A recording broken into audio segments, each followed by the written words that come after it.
Baik, kita lanjutkan materi struktur kita ya, teman-teman. Jadi hari ini kita ada di chapter ke-7 dan di chapter ke-7 nanti kita akan belajar mengenai kelas kata yang terakhir namanya keterangan atau adverb ya. Jadi kita review sedikit dulu materi sebelum-sebelumnya. Jadi urutannya teman-teman nanti cek dulu bagian kalimat yang harus ada atau yang paling penting ya. Jadi dicari subjek dan predikatnya. Kemudian subjek predikat itu dipastikan ada berapa, karena subjek predikat itu boleh muncul lebih dari satu di dalam kalimat. Misalnya kalau subjek predikat mau ada 2, itu nggak apa-apa. Tapi ada syaratnya, yaitu kalimat itu akan membutuhkan yang namanya conjunction atau kata hubung.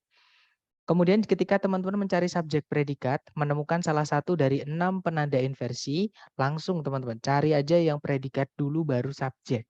Ya, memang jenis soal inversi ini cuma sedikit, sekalinya keluar cuma satu soal atau paling banyak 2 soal, tapi ya itu caranya kalau teman-teman sudah menemukan ada penanda inversi di depan dan nggak ada koma setelahnya, fix cari yang predikat dulu baru subjek. Kemudian ketika teman-teman mencari subjek predikat, menemukan ada penanda bentuk kalimat yang unik yang lain ya, namanya double komparatif yaitu the more, maka lupakan dulu subjek predikat, carikan gandengan the more satunya. Jadi the more harus ada the more satunya. Oke, caranya kita bilang semakin apa, semakin apa. Nah, kalau sudah dicek secara sentencing, teman-teman nggak menemukan ada masalah apapun, berarti masalahnya bukan di sentencing tapi di phrasing, teman-teman. Nah, phrasing sendiri itu adalah caranya membuat frase. Frase itu adalah gabungan kata yang menempati satu posisi di dalam kalimat. Nah, kalau titik-titiknya nanti di sebelumnya kata benda, entah kata benda itu di subjek atau di objek. Nah, kalau titik-titiknya di sebelum kata benda, nah itu adalah tempatnya kata sifat. Ya, teman-teman. Jadi carikan di pilihan ganda yang kata sifat. Tapi syaratnya itu tadi harus dicek secara sentencing dulu. Pastikan sentencing nggak ada masalah. Ya. Nah, untuk dan adjektif atau kata sifat itu dibagi menjadi 3 jenis berdasarkan kategori dan penggunaannya di dalam kalimat dan urutannya ya. Ini sudah diurutkan, teman-teman. Nah, kemudian contoh soalnya untuk adjektif kurang lebih seperti ini. Caranya sama, teman-teman cari dulu predikat di dalam soal. Jadi kalau ditarik dari depan ke belakang, di situ ada predikat yaitu is, subjeknya adalah skeleton ya. Kemudian kalau ditarik ke belakang lagi tidak ada conjunction, tidak ada predikat lagi. Nah, artinya sentencing nggak ada masalah, teman-teman. Kalimat sudah lengkap. Oke. Nah, titik-titiknya itu berada di sebelum kata benda skeleton di subjek. Artinya di situ kita hanya butuh kata sifat saja untuk menjelaskan kata benda skeleton. Nah, kalau kita cek pilihan A, B, C, D, yang alfa itu nanti double subjek, double predikat ya, karena nggak ada conjunction, alfa nggak bisa. Syarat ada 2 subjek, 2 conjunction, syarat ada 2 subjek, 2 predikat itu, kita akan membutuhkan 1 conjunction untuk memisahkan mereka atau menghubungkan mereka gitu ya. Kalau yang Bravo kebalikannya, ada conjunction, tapi nggak ada subjek predikat lagi. Berarti Bravo nggak bisa. Kalau yang Charlie ada predikat lagi nggak ada conjunction, Charlie nggak bisa, nah berarti jawabannya yang delta. Ya, dan nanti kalau dibaca, the skeleton of an insect is on the outside of its body. Kalau diartikan, kerangka dari seekor serangga adalah berada di luar dari tubuhnya. Seperti itu. Nah, itu tadi adalah materi kita dari chapter 1 sampai chapter 7 ya. Chapter 6. Sebelum kita lanjut ke chapter 7 mengenai keterangan yaitu phrasing yang kelas kata yang terakhir, mungkin ada yang mau ditanyakan dulu dari teman-teman, silakan. Mister, saya masih kurang paham yang day 6 itu, Mister. Yang D6 itu kurang pahamnya di mana, Miss? Maksudnya bingungnya di mana? Iya, yang ini, Mister. Maksudnya penempatannya itu gimana yang kayak pencil case, baby powder, itu maksudnya gimana? Saya kurang paham itunya sih, Mister. Oh, maksudnya yang noun ajang ya, Miss? Yang terakhir ini? Hmm, Oh. eh, eh, ya, tapi saya pengen juga sih, Mister, kalau kalau Mister berkenan untuk menjelaskan yang dari sebelumnya determiner itu juga. Eh, sudah nonton videonya, Miss? Sudah rekaman video? Belum. Nah, itu. Jadi Kalau saya ngulang nggak bisa, Miss. Karena nanti kasihan yang lain, maksudnya menghabiskan waktu gitu. Jadi mending ditonton dulu videonya. Nah nanti bingungnya di mana supaya bisa lebih gampang untuk dijawab kayak gitu. Tapi kalau bingungnya semua bab, artinya kan kita berarti mengulang. Harusnya pertemuan ini kita buat untuk chapter 7, nanti jadi chapter 6. Kayak gitu, takutnya di situ. Jadi nanti tolong apa namanya, ditonton lagi ya untuk rekamannya. Di situ nanti coba Miss cerna kira-kira penggunaan kata sifat itu bagaimana. Tapi mungkin untuk garis besar aja nanti saya ulangi dikit ya, Miss. Intinya kata sifat itu bagaimana, kemudian tempatnya di mana kalau di dalam kalimat. Nah, seperti itu. Nah, tapi kalau nanti akan menemukan ketika latihan ya, nanti akan menentukan bingungnya di mana. Nah, itu silahkan ditanyakan. Seperti itu. Tapi kalau semuanya bingung, nah maksudnya semua bab 6 saya bingung. Nah, itu bingungnya di mana, teman-teman harus bisa menemukan kebingungannya di mana. Tapi kalau semuanya ya berarti harus ngulang, teman-teman. Dan itu ngulangnya pakai rekaman ya. Tapi kurang lebih seperti ini. Thank Kata you. sifat. Oke. Jadi gini, kata sifat teman-teman atau adjektif seperti namanya ya. Kata sifat itu sifat yang tergolong ke kata sifat itu sifat apapun teman-teman. Jadi misalnya baik, cantik, besar, banyak, kemudian kecil, kemudian jauh, kemudian pokoknya yang menjelaskan suatu kata benda itu adalah sifat. Nah, itu tadi berarti fungsi kata sifat di dalam kalimat itu cuma satu, yaitu menjelaskan kata benda. Nah, untuk penyusunannya, kata sifat dan kata benda ini dibalik. Kalau dalam bahasa Indonesia kan kata benda dulu baru kata sifat. Tapi kalau dalam bahasa Inggris itu dibalik. Kata sifat dulu baru kata benda. Jadi kata benda itu tempatnya adalah di setelahnya kata sifat. Kayak gitu. Jadi misalnya teman-teman sudah cek nih, subjek predikat sudah nggak ada masalah, di subjek sudah ada kata bendanya misalnya. Nah, titik-titiknya itu berada di sebelum kata benda di subjek. Nah, itu berarti tempatnya kata sifat. Maksudnya seperti itu. Dan kata sifat ini dibagi ke dalam 3 jenis ya. Namanya adalah determiner, kemudian ada deskriptif, ada non-adjunct itu cuma nama. Cuman untuk kategorinya sudah saya tulis di bawahnya itu. Ya, apa sih kok determiner itu apa sih gitu, kok namanya aneh gitu. Nah, itu penjelasannya di bawah itu. Jadi determiner itu kata sifat yang selalu butuh kata benda. Jadi nggak bisa kita cuma bilang I want to buy the apa? Harus ada lanjutannya. Misalnya I want to buy the book. Misalnya juga I always attend atau sorry, I always visit my. Nah, orang yang kita ajak ngomong juga akan nungguin my what, my who gitu. Misalnya I always visit my grandmother, misalnya ya. Jadi harus ada kata benda setelahnya. Nah, itu adalah jenis kata sifat yang determiner, teman-teman.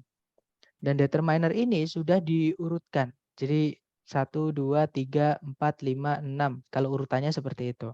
Setelah determiner, kalau mau ada adjektif, nggak apa-apa. Namanya deskriptif. Ya, nah urutannya sudah diurutkan berdasarkan karakter atau apa ya? Apa namanya? Berdasarkan apa sih namanya ini? Kategori maksud saya kok karakter. Berdasarkan kategori kata sifat itu. Misalnya kalau ukuran itu dia berarti masuk ke nomor 2. Kalau ada kualitas sama ukuran berarti kualitas dulu baru ukuran.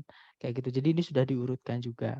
Nah, setelahnya kalau mau diikuti noun adjunct itu di terakhir alias paling dekat dengan kata benda yang dijelaskan. Contohnya begini, teman-teman.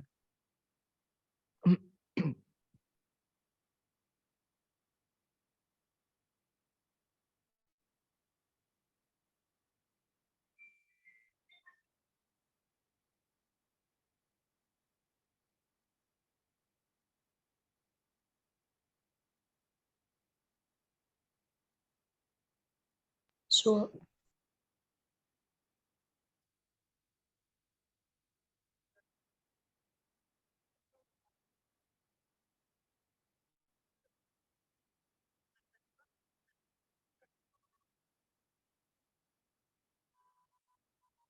Misalnya seperti ini. Ini adalah frase untuk kata benda ya, teman-teman. Kotak pensil tua biru yang dibuat di Jepang milik Mr. P itu.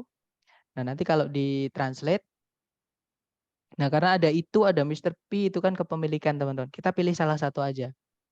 Kalau ada Mr. P-nya ada nama itu lebih penting ya. Jadi itunya dihilangkan. Jadinya tinggal Mr. Peace. Kepemilikan dulu. Jadi ini urutannya adalah dari yang ini teman-teman, yang di dalam kotak oranye punya siapa bendanya. Kemudian setelahnya itu kita punya ini ya, apa namanya? Umur dulu.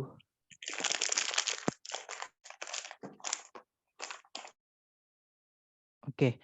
Jadi setelahnya umur dulu ya. Jadi ada old. Kemudian setelah umur itu ada, kalau kita tarik ke belakang lagi itu ada warna. Berarti old, blue, kemudian kotak pensil berarti pencil case. Nah, nanti kalau ditranslate jadinya seperti ini sudah diurutkan. Jadi kata benda intinya adalah di case-nya. Yang dijelaskan adalah kata benda kotak atau tempat. Ya. Yang mana nanti dijelaskan dengan kata sifat Mr. Piece itu kepemilikan. Kemudian old itu adalah umur. Umur. Itu di nomor 3 ya. Kemudian blue itu adalah warna, itu nomor 6. Kemudian pencil di sini dia adalah noun adjunct, teman-teman. Baru case di situ dia adalah kata benda yang dijelaskan. Maksudnya seperti itu. Jadi biasanya ini nanti jadi pertanyaan, jadi urutan dibolak-balik biasanya kalau di jawaban seperti itu. Kalau kata sifatnya panjang ya. Jadi jika teman-teman nanti misalnya masih bingung dengan semuanya, itu nanti mohon untuk melalui rekaman, teman-teman.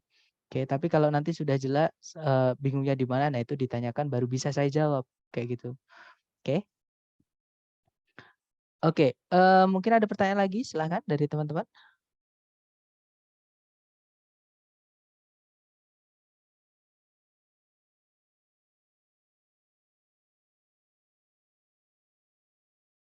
Nggak ada ya?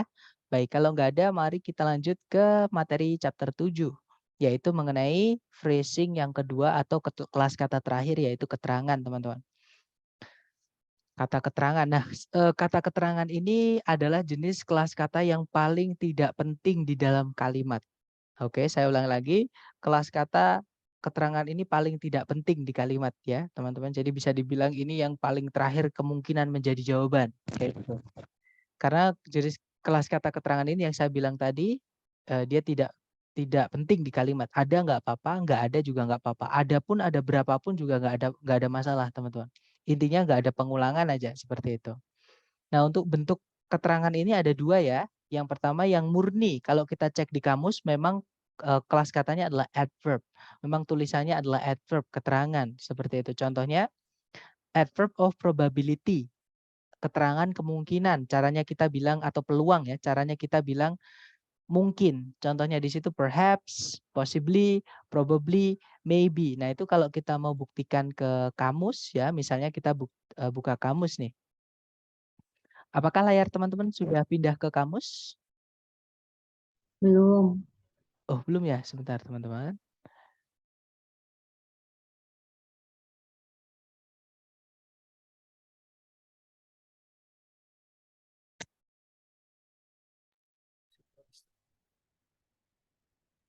Gimana? Masih belum pindah di kamus? Sudah, Mister. Sudah ya, oke.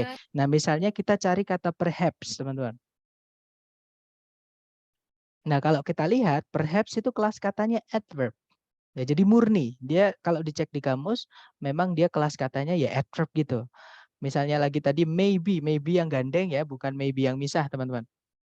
Karena maybe yang gandeng sama misah itu artinya sama-sama mungkin ya. Nah, di situ ada keterangan adverb. Seperti itu. Jadi itu kelas katanya memang kalau kita cek di kamus, kelas katanya memang keterangan ya. Kemudian selain maybe tadi, kita balik ke PPT. Tolong saya dikasih tahu kalau layar teman-teman sudah pindah ke PPT ya. Sudah, Mister. Sudah, alright, thank you. Nah, selain adverb of probability, kita punya juga namanya adverb of negation. Caranya kita bilang tidak atau bukan, yaitu not. Oke, jadi cuma satu anggotanya. Ada juga adverb of distinguishing, keterangan yang pembeda atau yang membedakan dia yang dijelaskan itu dengan yang lain. Contohnya only, artinya hanya, just, hanya juga, even, bahkan, especially, khususnya, exactly, tepatnya, dan seterusnya. Oke. Kemudian yang keempat, adverb of degree atau intensity, jadi keterangan tingkatan atau intensitas ya. Contohnya ada really, sangat, very, extremely artinya juga sangat, rather itu artinya agak atau sedikit gitu ya, sama kayak little. More itu artinya lebih, most artinya paling, ada to juga yang O-nya 2 ya, teman-teman, artinya terlalu. Kemudian ada juga so yang artinya sangat dan teman-temannya itu. Pokoknya banyak, ini hanya contoh aja ya. Kemudian contoh lagi ada adverb of frequency, keterangan frekuensi seberapa sering seperti itu. Contohnya ada never, tidak pernah, seldom, jarang, usually, biasanya, often, sering, always, selalu. Kemudian ada adverb of manner, keterangan cara. Nah, keterangan cara ini umumnya dibuat dari kata sifat, teman-teman. Jadi keterangan yang dibuat dari kata sifat. Jadi kata sifat itu contohnya beautiful. Kalau ditambah dengan li belakangnya itu berubah menjadi keterangan kelas katanya. Lebih tepatnya keterangan cara atau adverb of manner. Contohnya slowly itu dengan perlahan. Beautifully dengan indah. Well dengan baik. Joyfully dengan riang. Kemudian contoh ketujuh yaitu adverb of place, keterangan tempat. Contohnya here, di sini, there, di sana. Ada juga adverb of time, keterangan waktu. Contohnya now, sekarang. Then, pada waktu itu. Then juga bisa diartikan kemudian. Yesterday artinya kemarin, tomorrow artinya besok. Nah, ada juga itu tadi yang keterangan yang murni memang dari lahir dia keterangan ya, teman-teman. Ada juga keterangan itu yang diciptakan dari kelas kata lain, yaitu preposisi, teman-teman. Oke, jadi preposisi contohnya in, on, at, for, of, between, with, without, across, dan seterusnya itu fungsinya dia adalah membuat keterangan, tapi dia nggak bisa sendiri jadi keterangan. Dia harus diikuti oleh kata benda. Jadi semua preposisi itu harus diikuti kata benda, teman-teman, untuk dirubah menjadi keterangan. Oke, kecuali satu, yaitu preposisi to. Hanya to aja yang boleh diikuti verb satu. Selain preposition to, teman-teman, ini harus diikuti kata benda. Jadi kalau ada preposisi mau diikuti verb, verb itu harus dirubah jadi gerund atau kata benda. Caranya gimana? Tambahkan verb ing. Jadi misal teman-teman nih menemukan ada preposisi, kemudian titik-titik di setelahnya, di pilihan ganda itu ada kata kerja semua. Kalau preposisinya ini bukan to, cari yang verb ing. Seperti itu. Terutama kalau setelahnya preposisi ini setelah titik-titik ada objeknya. Kan kalau di sini kata benda nggak bisa teman-teman punya objek. Jadi nggak bisa kata benda. Malah kita carikan kata benda yang punya objek itu adalah gerund. Jadi verb yang dirubah menjadi kata benda itu gerund teman-teman. Oke, misalnya seperti itu. Ini contoh penggunaan preposisi. Jadi fungsi kelas kata preposisi itu adalah merubah object of preposition atau kata setelahnya menjadi keterangan. Oke, teman-teman, contoh nih. Misalnya sama-sama saya mau membuat keterangan cara. Tadi kan ada keterangan cara yang nomor 6 itu yang slowly, beautifully, well, joyfully. Itu satu kata dan kelas katanya memang keterangan. Tapi ada juga keterangan cara yang dibuat dari preposition. Contohnya on foot, itu artinya jalan kaki. Misalnya, bagaimana tadi kamu ke sini? How did you come here? I came here on foot. Saya tadi ke sini jalan. Misalnya seperti itu. Kemudian ada with a knife, dengan sebuah pisau. Jadi manner atau cara ini juga bisa alat ya, teman-teman. Manner or tool seperti itu. Jadi sama. With a knife, dengan sebuah pisau. Contohnya, how did you cut that apa ya? Misalnya had that bread. Bagaimana kamu memotong roti itu?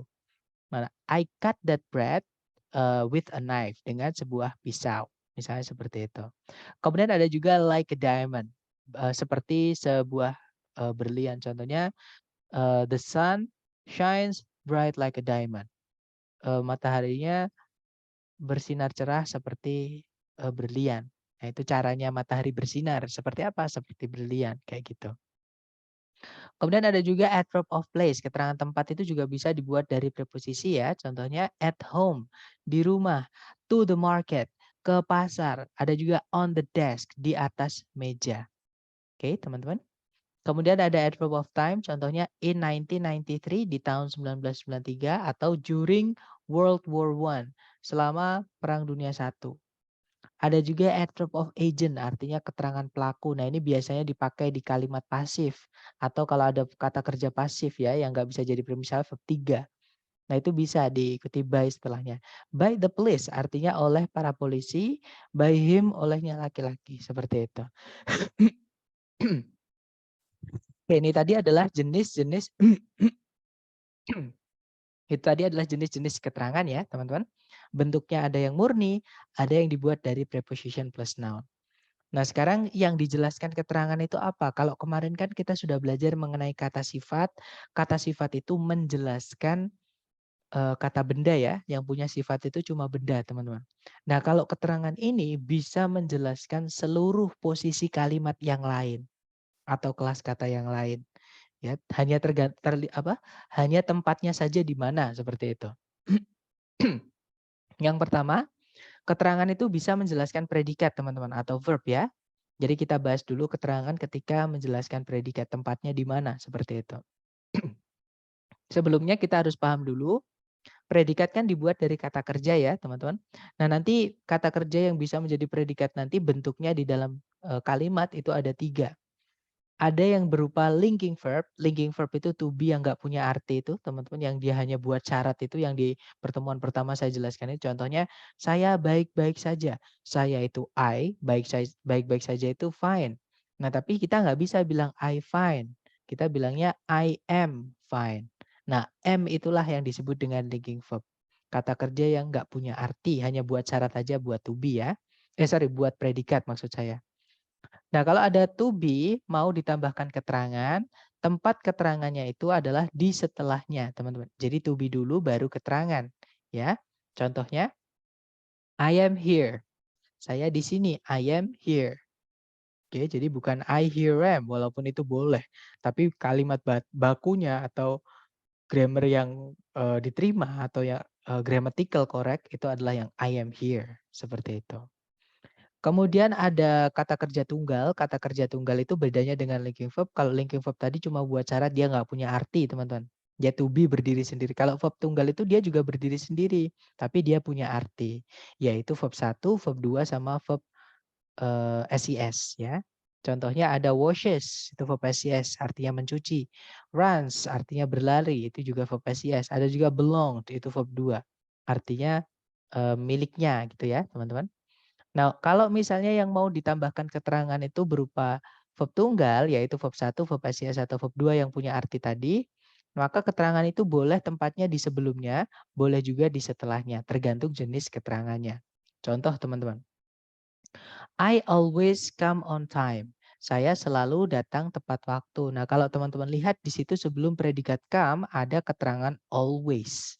Ya kan? Jadi keterangan itu boleh muncul di sebelum kata kerja tunggal yang punya arti. Maksudnya bukan linking verb ya.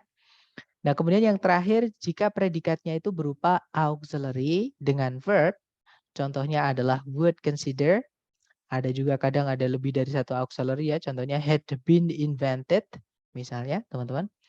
Adverb itu hanya bisa muncul di setelahnya auxiliary pertama.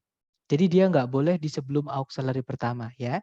Jadi misalnya mau di setelah auxiliary pertama atau auxiliary kedua atau bahkan setelah verbnya nggak apa-apa. Yang penting bukan sebelumnya auxiliary pertama. Jadi subjek dan auxiliary pertama itu jangan dipisah dengan keterangan. Itu tata bahasa baku ya teman-teman dalam bahasa Inggris.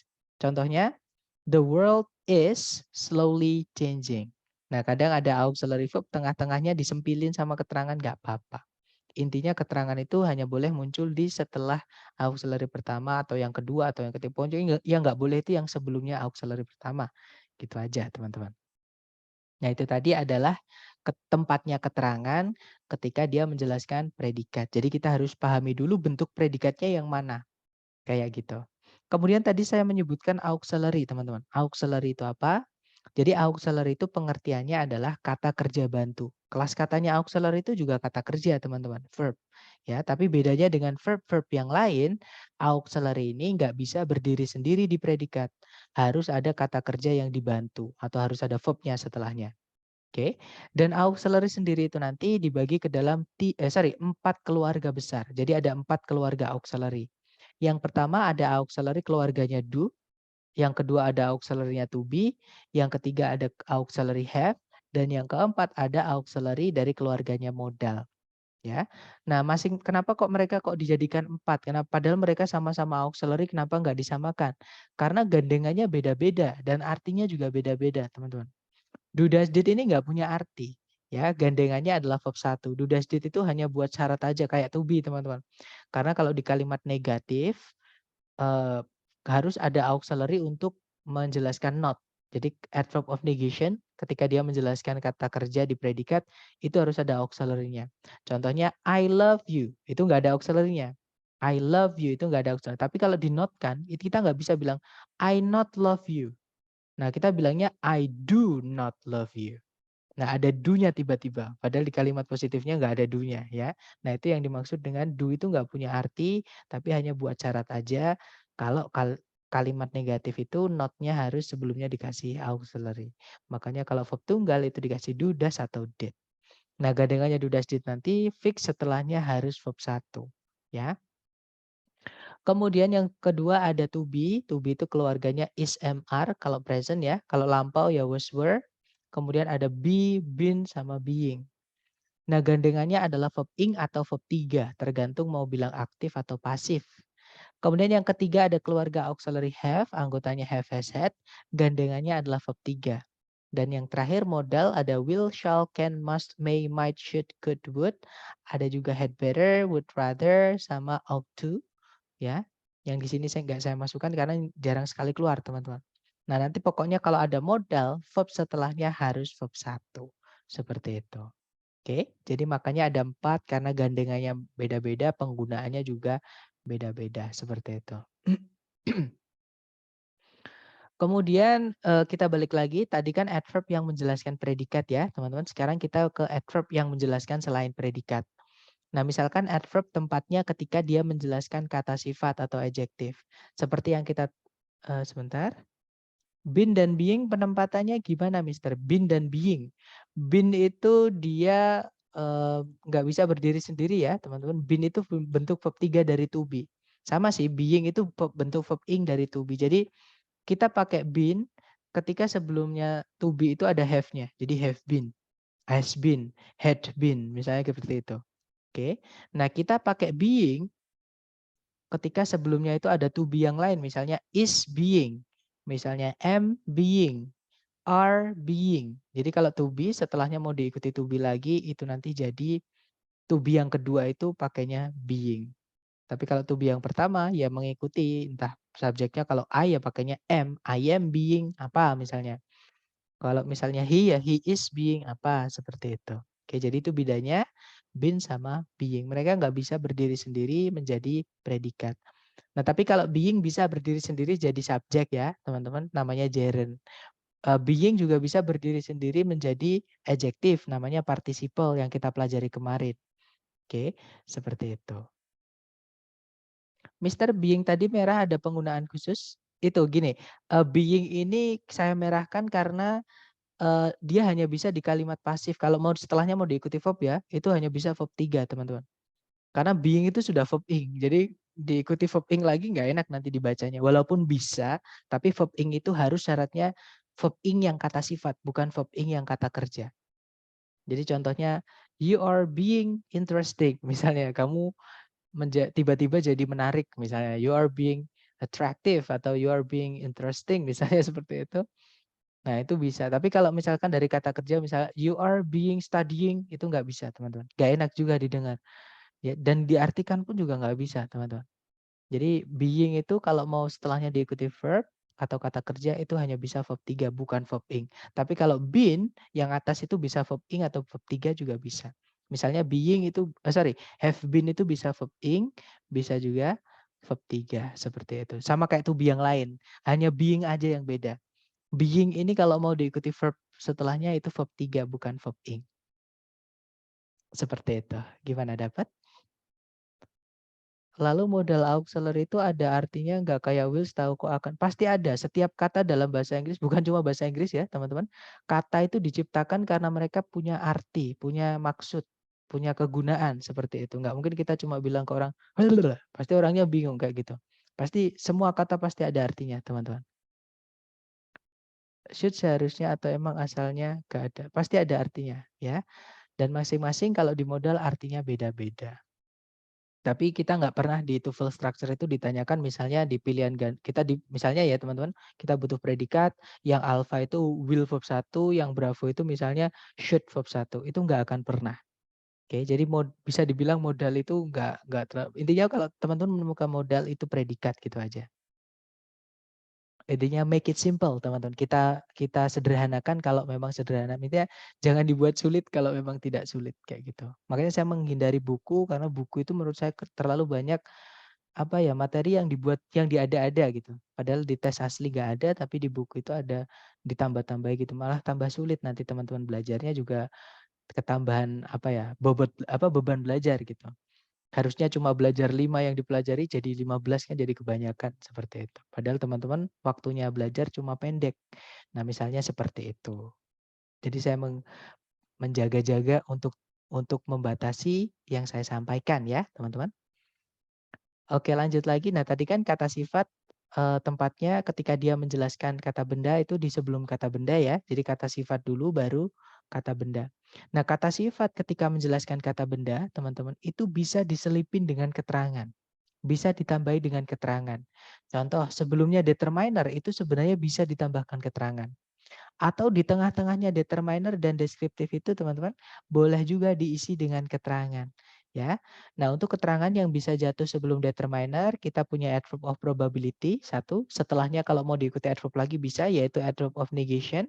Dua, yang ketiga setelahnya mau diikuti adverb lagi juga boleh yaitu adverb of distinguishing. Contohnya even. Seperti itu. Nah, terus diikuti determiner, determiner sudah selesai. Sebelum deskriptif, setelahnya determiner itu mau diikuti keterangan bisa. Yaitu adverb of degree, contohnya ada most, contohnya ada more, ada very, dan seterusnya. Setelahnya adverb of degree itu bisa diikuti frekuensi, adverb of frekuensi. Tapi biasanya teman-teman, kalau diikuti adverb of frekuensi, itu umumnya diikuti verb ing atau verb 3, adjektifnya setelahnya. Ya, nah, tapi tidak selalu gitu ya. Jadi sering juga yang lain, tapi yang paling sering kalau di TOEFL itu frekuensi setelahnya diikuti verb ing atau verb 3. Jadi aktif atau pasif gitu artinya nanti. Oke. Kemudian baru diikuti noun adjunct, di setelahnya diikuti kata benda seperti itu. Nah, kata benda juga bisa dijelaskan oleh keterangan ya. Tempatnya itu bisa di sebelumnya, bisa di setelahnya, tapi ada syaratnya, teman-teman. Kalau keterangan itu mau ditempatkan sebelumnya kata benda supaya tidak bingung dengan kata sifat, itu ada syaratnya. Syaratnya kata bendanya harus selesai. Jadi sebenarnya yang dijelaskan dengan keterangan sebelumnya ini bukan kata bendanya tapi seluruhnya. Jadi entah subjek entah objek. Jadi keterangan itu bukan menjelaskan kata benda tapi menjelaskan subjek atau objek. Contohnya maksudnya gini, sebelumnya kata benda kalau mau dikasih kata sifat ya harus dikasih kata sifat dulu di sini. Nah, nanti sebelumnya kata sifat baru mau diikuti keterangan boleh. Contoh ya, not a good reason to live. Bukan sebuah alasan yang bagus untuk hidup. Misalnya seperti itu. Contoh ya, teman-teman. Jadi not itu adverb of negation. Itu adalah kata sifat. Dia determiner. Right? Yang di dalam kotak oranye. Good itu dia adalah kata sifat yang deskriptif. Menunjukkan quality atau karakter bendanya. Reason ini adalah benda yang dijelaskan. Nah, setelahnya ada keterangan lagi berupa preposisi to verb 1 ya, itu preposisi juga. Intinya dia juga keterangan seperti itu. Kemudian adverb sendiri, teman-teman, bahkan keterangan ya, keterangan itu juga bisa dijelaskan dengan keterangan yang lain. Oke, jadi bisa dibilang seperti ini, teman-teman. Pokoknya kalau sudah dicek dari chapter 1 sampai chapter 6 nggak ada masalah, fix itu berarti tempatnya keterangan. Ya, tapi itu keterangan itu terakhir. Teman-teman harus pastikan itu titik-titiknya bukan di sebelum kata benda doang. Misalnya subjek predikat, conjunction, inversion, double comparative itu sudah dicek semua, sudah aman. Nah, baru adjektif sudah aman. Nah, berarti masalahnya adalah di adverb. Karena adverb itu tempatnya paling di mana-mana, teman, paling bebas kayak gitu ya. Bisa dibilang walaupun mereka nggak penting tapi boleh ada dan tempatnya bebas seperti itu. Nah, contohnya keterangan yang menjelaskan keterangan lain, itu misalnya ada keterangan tempat, teman-teman. Here artinya di sini. Nah, dijelaskan dengan kata not. Not here, bukan di sini atau tidak di sini. Seperti itu. Nah, itu tadi adalah jenis kelas kata terakhir yang perlu kita pelajari ya, namanya keterangan. Nah, setelah keterangan setelah belajar kelas kata maksud saya, yaitu keterangan tadi, kita belajar mengenai penggunaan kelas kata yang unik atau kata-kata yang penggunaannya khusus. Nah, itu namanya special word. Nah, untuk special word yang pertama kita belajar penggunaannya very, teman-teman. Very ini sering banget kita pakai dalam bahasa Inggris, sering banget juga kita dengar dalam bahasa Inggris, tapi ternyata dia termasuk ke dalam kata yang penggunaannya khusus ternyata. Ya, khususnya apa? Khususnya adalah very ini tidak bisa menjelaskan kata kerja, teman-teman. Ya, padahal kalau dalam bahasa Indonesia bisa. Very kan artinya sangat. Misalnya nih, saya sangat mencintaimu. Nah, itu kan bisa dalam bahasa Indonesia. Tapi bahasa Inggris sangatnya itu nggak bisa pakai very, teman-teman. I very love you itu nggak bisa. Oke. Nah, tapi kalau really bisa. I really love you itu bisa. Jadi bedanya very dengan really, walaupun mereka satu keluarga ya, satu kelas kata dan satu kategori, yaitu adverb of degree atau intensity, ada penggunaan khususnya. Jadi very itu tidak bisa menjelaskan kata kerja. Contoh kalimatnya, aku sangat ingin pergi ke pantai. Nah, nanti kalau ditranslate, I really want to go to the beach, bukan I very want to go to the beach. Karena sangat di sini menjelaskan kata ingin, teman-teman. Sangat ingin, ya kan? Nah, kita nggak bisa bilang very karena want ini kata kerja atau verb. Kemudian yang berikutnya, aku sangat lelah. Nah, lelah kan kata sifat. Sangatnya itu menjelaskan kata sifat atau adjektif. Nah, ini bukan verb, maka boleh kita pakai very ataupun really. Salah satu ya. Contohnya, I am really tired. Itu boleh. Atau I am very tired. Itu juga boleh, teman-teman. Kemudian yang ketiga, contohnya, aku tidak begitu mengerti tentang berita itu. Nah, tidak begitu atau sangatnya di sini menjelaskan kata kerja mengerti. Mengerti itu verb, kata kerja. Kita nggak bisa bilang very know, itu nggak bisa teman-teman. Tapi kalau really know, itu bisa. Jadi ini kalau ditranslate, I don't really know about the news. Seperti itu. Kemudian yang keempat, liburan lalu benar-benar menyenangkan. Nah, di situ benar-benar atau sangatnya itu menjelaskan kata menyenangkan yang mana dia kata sifat, teman-teman. Yaitu exciting atau fun, boleh tuh. Nah, berarti karena dia adjektif, boleh pakai really, boleh juga pakai very. Contohnya, last holiday was really exciting atau last holiday was very exciting. Seperti itu. Dan contoh terakhir, jadi ini contoh kalimat tanya ya teman-teman, tapi nggak apa-apa di TOEFL nggak pernah ada kalimat, maksudnya di struktur TOEFL nggak pernah ada kalimat tanya, ini buat contoh aja penggunaan very. Jadi kamu benar-benar mempercayai apa yang dia katakan tadi, nah mempercayai itu kata kerja. Maka benar-benarnya nggak bisa pakai very, nggak bisa. Kita hanya bisa pakai really. Jadinya, so did you really believe what she said? Jadi kamu benar-benar percaya yang dia katakan. Atau kalau teman-teman sekarang mau bilang very diganti aja pakai really teman-teman. Karena really itu bisa dipakai untuk apapun bisa dibilang kecuali kata benda ya. Seperti itu. Nah, itu tadi adalah special word yang pertama. Sekarang kita ke special word yang kedua, teman-teman. Sebelumnya mungkin ada pertanyaan. Mister, jadi untuk kalimat negatif cuma bisa pakai really ya? Bukan gara-gara kalimatnya negatif, Miss. Jadi yang bikin kita bisa pakai really atau very itu bukan bentuk kalimatnya positif atau negatif, tapi kata setelahnya. Kata setelahnya itu kata kerja atau bukan. Kalau kata kerja bisa pakai, tapi kalau really bisa pakai semua, Miss. Really itu bisa dipakai untuk kata apapun, kata sifat, kata kerja, bisa. Entah kalimatnya positif, kalimat negatif, kalimat tanya. Nomor 5 itu kan kalimat tanya itu. Itu bisa semua, kayak gitu. Jadi bukan bentuk kalimatnya ya, teman-teman, tapi kata setelahnya atau yang dijelaskan. Kayak gitu. Oke, lanjut ke special word yang berikutnya. Kita punya enough, artinya cukup, teman-teman. Nah, enough ini untuk penempatannya.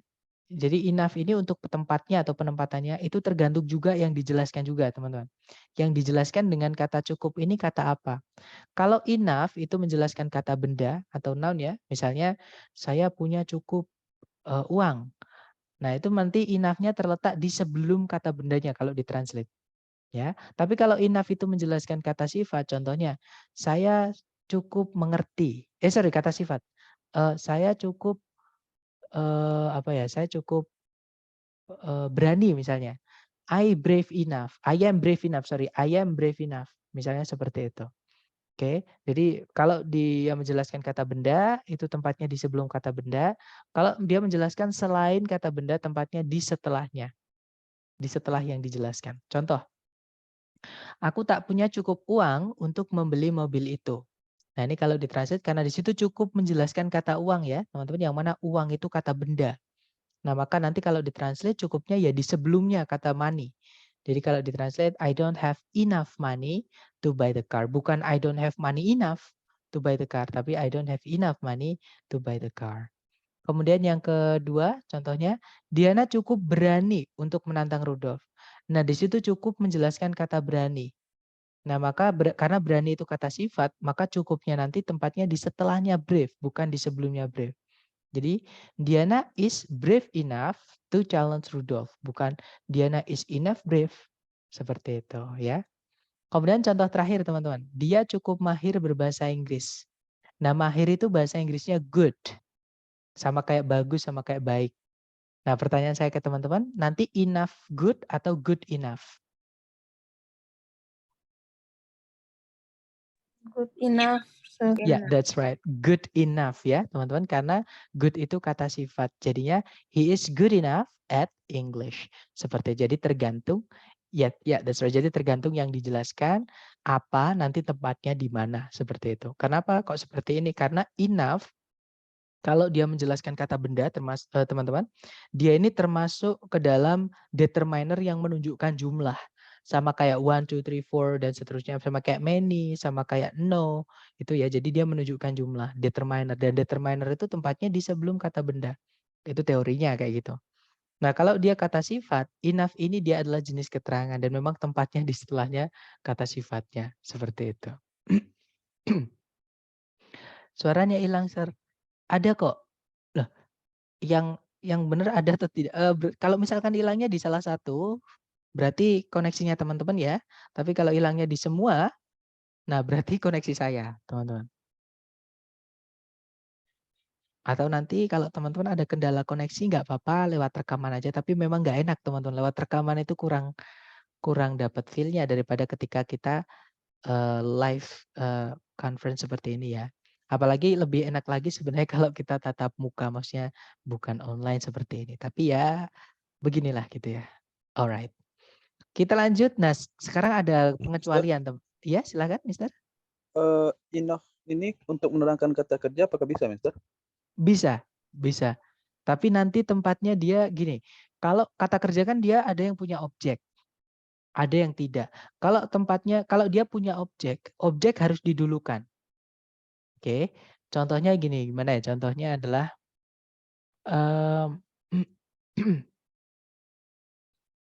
contohnya Sudah saya cukup kamu mencintaiku. contohnya seperti itu ya. Sudah cukupkah kamu mencintaiku? Misalnya, have you loved me enough? Ya gitu. Jadi have you loved me enough? Nah, itu enough-nya di setelah kata me. Jadi memang kata kerja kalau dia butuh objek ini harus didulukan ya, harus nempel dengan predikatnya, teman-teman. Kalau predikatnya butuh objek. Tapi kalau enggak, misalnya saya sudah cukup berlari misalnya, saya sudah capek misalnya, terus saya sudah cukup berlari. I have run enough. Jadi tempatnya di setelahnya langsung. Seperti itu. Jadi bisa. Intinya tadi ya teman-teman. Kalau enough ini menjelaskan kata benda, tempatnya di sebelum kata bendanya. Tapi kalau yang dijelaskan ini selain kata benda. Misalnya kata kerja, kata sifat, atau keterangan yang lain. Itu tempatnya di setelahnya. Jadi yang dijelaskan dulu baru enough. Hanya kata benda aja yang enough-nya itu pindah di sebelumnya. Seperti itu, Mister. Gimana, dapat ya? Oke, kita lanjut teman-teman. Jadi gini, ada pengecualian untuk penggunaan enough ini teman-teman. Walaupun enough ini bisa menjelaskan noun atau Mister, kata benda. Iya? halo Mister. Halo? Objek sama kata benda ini kan agak sulit dibedakan, Mister. Nah ini pertanyaan. Oke, gini deh, saya tanya ke teman-teman yang lain. Apa bedanya objek sama kata benda, teman-teman?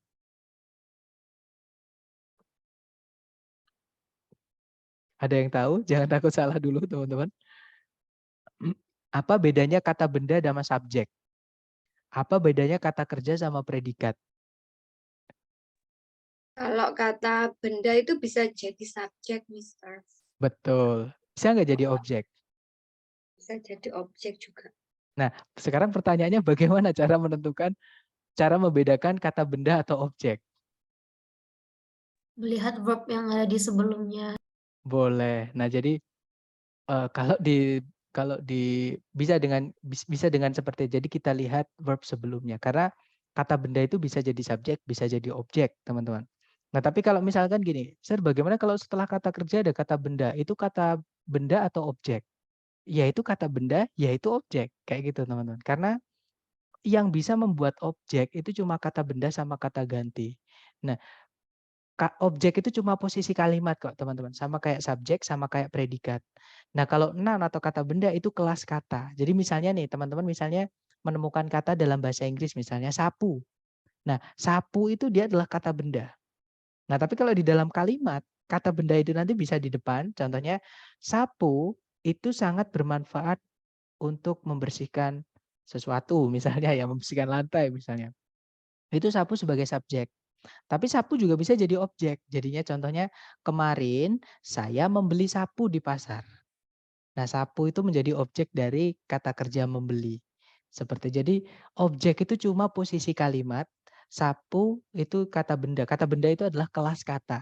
Jadi setiap kata yang kita temukan dalam bahasa Inggris satu persatu kata itu ya misalnya I, misalnya do, misalnya not, misalnya have, itu semuanya ada kelas katanya masing-masing.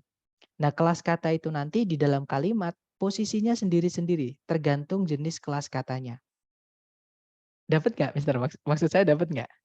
Dapat Mister. Dapat ya. Jadi bedanya kata benda sama objek itu ya, kalau objek posisi kalimat, kalau kata benda itu kelas katanya. Jadi misalnya ada kipas angin, komputer, manusia itu kata benda. Nah, nanti di kalimat manusia, kipas angin, dan komputer itu bisa jadi subjek, bisa jadi objek. Seperti itu, teman-teman. Jadi kalau kita tarik dari depan ke belakang ya sampai saat ini kita sudah menemukan 7 kelas kata yang kita perlu kuasai untuk mengetahui susunannya di kalimat atau penempatannya di kalimat. Ya, jadi kelas kata ini saya tulis, teman-teman. Bisa dibilang ini kesimpulan gitu ya. Kelas kata yang kita temukan sudah 7 yang kita sudah pelajari. Yang pertama ada noun. Ada yang masih ingat fungsi noun di kalimat sebagai apa tadi? Subjek dan objek. That's right. Subjek dan objek. Good. Kemudian kalau verb itu fungsinya di kalimat sebagai apa? Predikat. Predicate, that's right. Kemudian setelah verb, di atas noun itu ada pronoun ya. Maksudnya setelah noun itu ada pronoun, teman-teman. Saya lupa. Pronoun atau kata ganti itu fungsinya mengganti kata benda. Nah, karena kata benda itu fungsinya subjek atau objek ya sama, pronoun itu fungsinya ya sebagai subjek atau objek ya, teman-teman. Objek.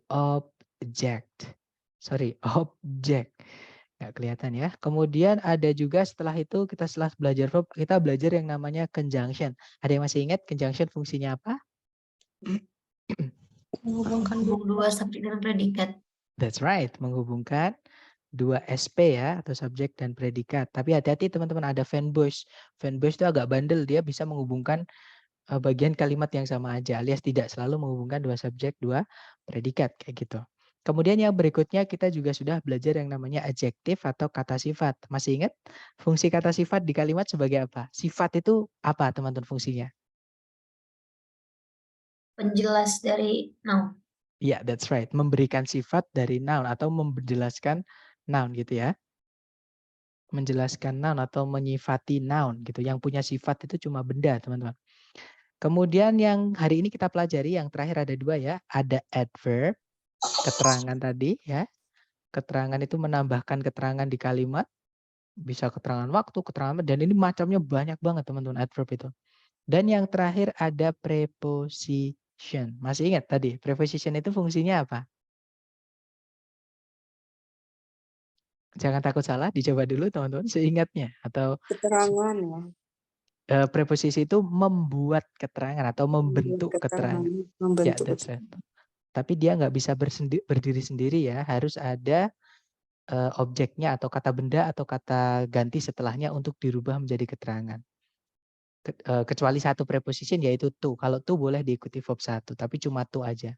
Selalu ada pengecualian teman, atau yang saya bilang tadi bandel tadi ya. Jadi setiap kelas kata itu ada yang bandel kayak gitu.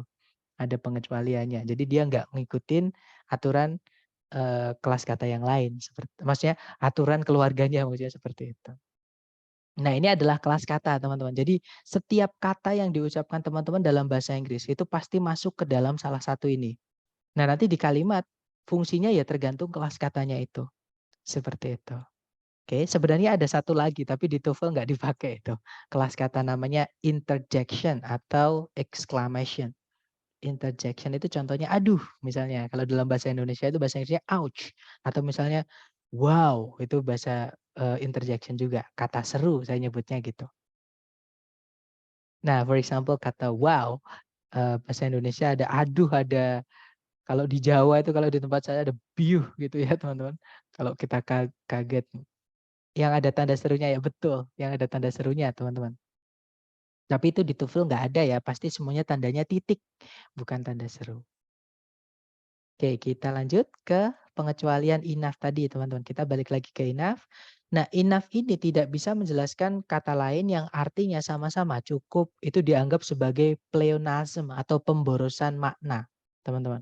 Contohnya sufficient enough. Ini secara grammar betul. Secara grammar ya, adjektif baru kata enough. Oke. Di sini enough-nya sebagai keterangan, teman-teman. Jadi sufficient enough secara grammar betul, tapi secara makna ini pemborosan. Cukup. Kan gak enak. Salah satu aja cukup apa cukup? Ya udah salah satu. Kalau sufficient ya sufficient, enough ya enough. Oke. Contoh lagi adequate enough. Ini juga sama, artinya cukup, teman-teman. Jadi ini pemborosan, dianggap pleonasm atau pemborosan makna. Seperti itu. Biasanya pleonasm itu keluarnya nanti di error analysis atau struktur bagian kedua yang kita disuruh mencari kesalahan di dalam kalimat itu. Misalnya the most best. Nah, itu kan udah ada best kok ditambah most lagi, itu kan pemborosan. Nanti kalau diartikan yang paling terbaik kan gak enak. Lebih enak yang paling baik atau yang terbaik, itu lebih enak seperti itu. Itu namanya pleonasm, teman-teman. Hanya nama ya, yang penting teman-teman tahu makna itu ternyata juga bisa pemborosan. Seperti itu.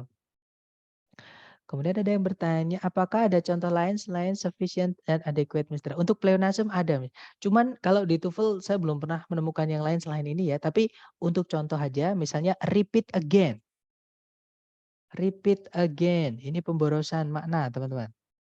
Repeat itu sudah artinya ulangi lagi, ditambahi lagi. Ulangi lagi. Kan gak enak tuh kalau di Indonesia kan. Ada lagi misalnya let's join us. Let's itu dia singkatan teman-teman dari kata let us. Let us join us. Artinya kayak seolah-olah izinkan kita bergabung kita. Kan gak enak. Jadi let's join, ayo gabung atau join us saja. Gabung dengan kita, gitu aja. Jadi salah satu. Ya, ini namanya pleonasm.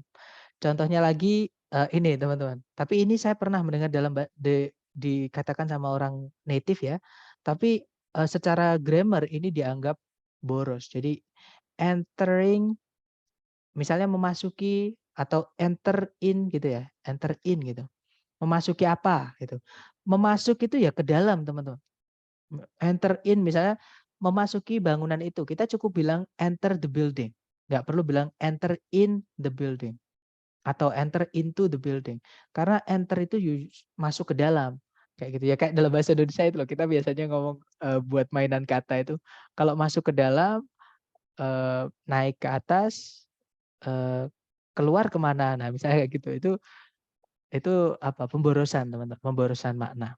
Sebenarnya banyak ya. Cuman yang kalau di TOEFL yang sering sekali saya temukan entah yang diprediksi atau TOEFL yang asli ITS itu ya ini sufficient enough atau adequate enough seperti itu. Dapat ya? Atau nanti kalau teman-teman tertarik dengan belajar bahasa ini karena dulu waktu saya kuliah itu banyak yang mengangkat topik seperti ini jadi asik belajar itu karena unik teman di buku nggak ada. Jadi ini adalah fenomena bahasa gitu. Itu teman-teman boleh cek di Google itu coba disebutkan ditulis itunya di search engine-nya pleonasm gitu. Itu nanti akan keluar contoh-contohnya gitu. Mister berarti kalau nyari aman benar pakai really ya betul. Biar lebih aman itu pakai really aja kalau daripada pakai very betul. Sama kayak kita bilang banyak teman-teman. Banyak itu ada many atau much. Ya kan untuk mau bilang banyak tapi kan beda mereka. Many itu untuk benda yang bisa dihitung, much itu untuk benda yang nggak bisa dihitung. Misalnya banyak masalah itu many problems atau much trouble karena trouble nggak bisa dihitung teman-teman. Tapi problem bisa. Nah makanya untuk bilang banyak masalah itu pakainya many problems atau much trouble. Nah, tapi lebih aman kita pakainya a lot of. A lot of itu bisa untuk semua jenis kata benda. Misalnya banyak masalah, a lot of problems bisa, a lot of trouble juga bisa. Ya, jadi kita cari aman aja supaya dan really itu lebih kalau saya ngomong ya teman-teman, kalau saya perhatikan really itu lebih formal dibandingkan very seperti itu. Tapi ragu penggunaan bisa pakai kata sinonim seperti very nice bisa digantikan, boleh. Misalnya apa namanya sangat kecil itu tiny, bukan very small. Kita pakainya tiny nggak apa-apa. Misalnya sangat baik, very good itu superb. Nah itu vocab, permainan vocab aja. Jadi dalam bahasa Inggris untuk menyatakan sesuatu itu caranya bukan cuma bahasa Inggris teman, bahasa Indonesia pun juga sama. Untuk menyatakan satu expression atau ungkapan itu caranya ada banyak. Teman-teman nggak harus ini, harus itu. Jangan teman-teman hindari pakai itu ya karena bahasa itu sangat luas. Nggak ada yang salah sebenarnya dalam bahasa itu. Kecuali dalam bahasa baku ya. Kalau dalam bahasa baku itu atau tata bahasa baku atau grammar itu aduh itu banyak sekali aturan. Tapi nggak perlu bingung, intinya teman-teman belajar pelan-pelan aja nggak apa-apa. Dan dasarnya itu di kelas kata ini teman-teman yang kita pelajari. Teman-teman menguasai kelas kata, untuk menguasai bahasa setelahnya nanti gampang kok. Bisa dibilang ini pondasi. Tenses itu nggak ada apa-apanya. Jadi sebelum tenses, kalau teman-teman sudah menguasai kelas kata, itu gampang sekali untuk belajar tenses. Seperti itu. Kita lanjut ya. Kita lanjut ke special word yang berikutnya yaitu ever. Nah ini buat jaga-jaga aja ya teman-teman. Karena ever ini memang dia jarang yang tahu kasus ini. Ever ini artinya pernah. Memang artinya pernah. Biasanya kita mengartikan pernah juga ya. Tapi dia nggak bisa dipakai di kalimat positif biasa. Misalnya saya mau bilang, saya pernah melihat Mr. P. Misalnya, kita nggak bisa bilang, I ever saw Mr. P. Nggak bisa teman-teman. Jadi ever ini ada penggunaan khususnya, yaitu ever itu hanya dipakai di kalimat yang memiliki ungkapan superlatif atau caranya kita bilang yang paling. Contoh, platypus adalah hewan yang paling aneh. Nah itu kalau ditranslate, platypus is the weirdest animal ever. Nah ada ever di belakang karena ada kata the weirdest, yang paling aneh. Nah itu namanya superlatif. Kemudian selain superlatif, ever juga dipakai di kalimat tanya nggak apa-apa. Walaupun kalimat tanya di TOEFL structure nggak pernah keluar ya. Hanya untuk pengetahuan aja teman-teman. Contohnya di situ, apakah kamu pernah ke Kawah Ijen? Kalau ditranslate, have you ever been to Kawah Ijen? Itu boleh. Setelahnya ada kalimat negatif atau semi negatif itu boleh pakai ever teman-teman. Contohnya, tak satu pun yang pernah dibangun bertahan selamanya. Nah ini saya ambil dari lagunya Green Day kalau nggak salah ya, judulnya 21 Guns. Mungkin teman-teman banyak yang 21 Gun, sorry, itu mungkin teman-teman pernah banyak yang dengar lagunya. Di situ ada salah satu bait atau baris gitu ya yang berbunyi nothing's ever built to last.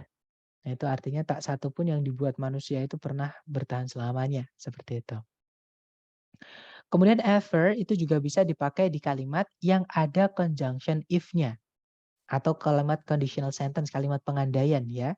Itu boleh pakai ever. Contoh, jika kamu nanti sempat ke sini, aku akan mengajakmu berkeliling sekitar air terjun. Nah ini kalau ditranslate, if you ever come to visit, I will show you around the waterfall. Seperti itu. Kemudian kelas special word yang terakhir yang ini sebenarnya bukan special word ya, ini hanya karena teman-teman itu sering tertipu atau bingung dengan perbedaan kata-kata ini, maka saya merasa kayaknya perlu deh saya kasih gitu. Jadi nor, ada yang masih ingat nor itu anggotanya apa teman-teman? Jadi anggota, Fanboy. ya betul, fanboys. Nah berarti kelas katanya dia adalah conjunction, betul. Kemudian yang berikutnya ada no. Masih ingat nggak? No itu kelas katanya apa teman-teman? Dia artinya sama dengan zero. 0. Dia menunjukkan jumlah suatu benda. Nah, yang menjelaskan benda itu kelas katanya apa? Iya, betul. Dia adjektif ya. Jadi no itu kata sifat teman-teman, yang lebih tepatnya adjektif yang determiner alias adjektif yang selalu butuh kata benda di setelahnya. Kemudian berikutnya ada not. Nah, not ini yang hari ini kita pelajari tadi ya. Dia adalah adverb of negation. Caranya kita bilang tidak atau bukan. Jadi dia keterangan. Yang terakhir ada non. Non ini sama kayak nobody, nothing, atau no one. Kelas katanya juga sama, dia adalah kata ganti atau pronoun. Fungsinya kalau nggak sebagai subjek ya, objek, seperti itu. Nah, itu tadi adalah materi kita hari ini. Sebelum kita ke contoh soal, mungkin ada yang mau ditanyakan dulu dari teman-teman, silahkan.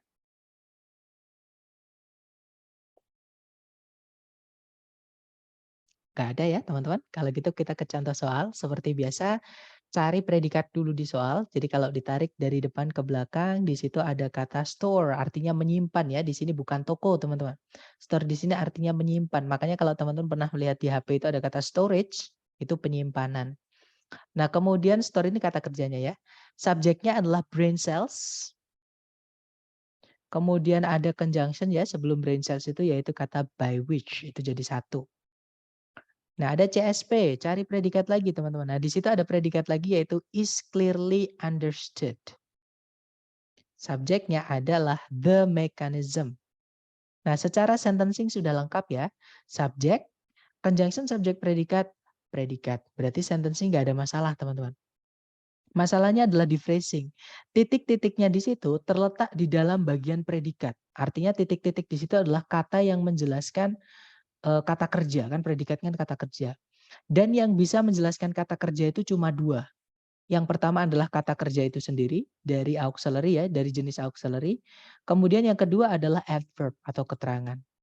Nah, cari aja teman-teman di pilihan ganda itu salah satu dari kedua ini, auxiliary atau adverb. Ya. Ya, betul. Jawabannya adalah yang Charlie ya, teman-teman. Good. Di chat ada yang menjawab Charlie. Di situ nggak ada auxiliary sama sekali. Berarti auxiliary gugur, adanya adverb. Satu-satunya adverb di pilihan ganda adalah yang Charlie, itu adverb of negation. Nah, ini ini adalah slide paling terakhir tadi ya, teman-teman, sebelum kita mau ke ini tadi. Kalau non ini kata ganti. Kata ganti nggak boleh nyelempit di tengah-tengahnya predikat, nggak bisa, teman-teman. Nanti jadi kalimat tanya. Ya, kalau yang bravo no itu kata sifat, yang mana dia determiner, setelahnya harus ada kata bendanya. Sedangkan setelah titik-titik sampai titik itu tidak ada kata benda sama sekali. Berarti bravo nggak bisa. Kalau yang delta nor itu keluarganya fanboys, yang mana dia menghubungkan dua bagian kalimat yang sama. Sebelumnya predikat, setelahnya tidak ada predikat, delta nggak bisa.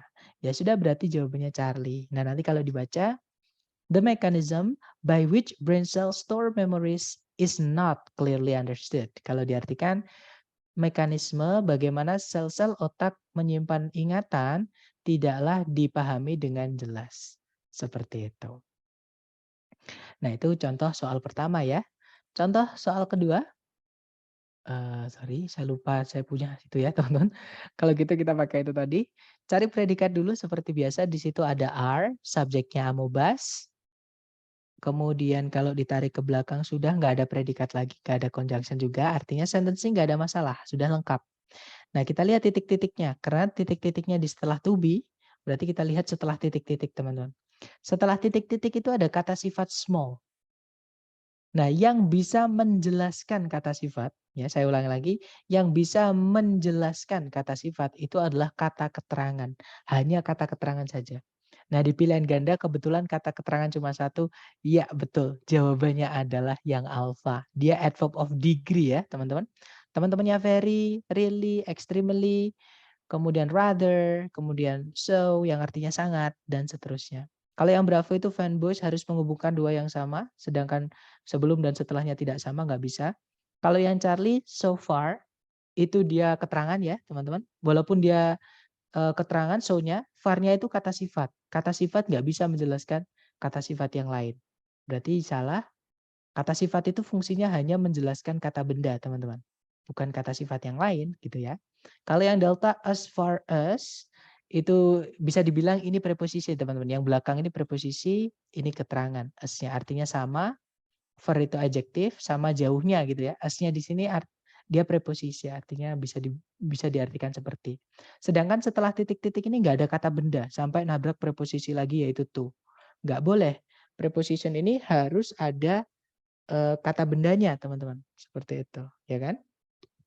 Nah, berarti jawabannya yang alpha. Nah, nanti kalau dibaca amobas are too small to be seen without a microscope. Kalau diartikan, amoeba itu terlalu kecil untuk dilihat tanpa sebuah mikroskop. Seperti itu. Kemudian yang ketiga, contoh terakhir, caranya sama, dicari predikat dulu. Di situ ada kata recognize, ada showed. Ya, subjeknya adalah Sculptor and Whitney. Kemudian ada conjunction that, subjeknya adalah her parents, predikatnya recognize and encouraged. Nah, sentencing sudah lengkap, teman-teman. Ada subjek predikat, conjunction subjek predikat. Titik-titik berada di sebelum kata benda, yaitu a child. Ini nggak bisa kita biarkan tetap menjadi kata benda, teman-teman. Kenapa? Karena nanti subjeknya double. Supaya kata benda itu berubah kelas katanya, kita harus tambahkan preposisi sebelumnya. Karena fungsi kelas kata preposisi adalah merubah objek setelahnya atau kata benda setelahnya menjadi keterangan. Jadi cari pilihan ABCD yang preposisi. Dan kebetulan di pilihan ABCD yang preposisi adalah yang delta. Betul, teman-teman.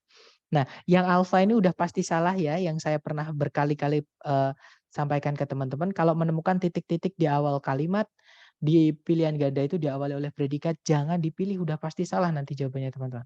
Oke, berarti alfa nggak bisa.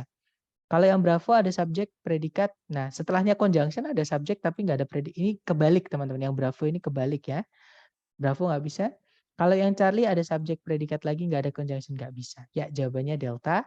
Nah, nanti kalau dibaca, as a child, Sculptor and Whitney showed an eager intellect and artistic talent that her parents recognized and encouraged. Kalau diartikan, sebagai seorang anak kecil, pematung and Whitney menunjukkan sebuah bakat artistik dan intelektual yang baik gitu ya, yang kedua orang tuanya kenali dan kemudian didukung, seperti itu.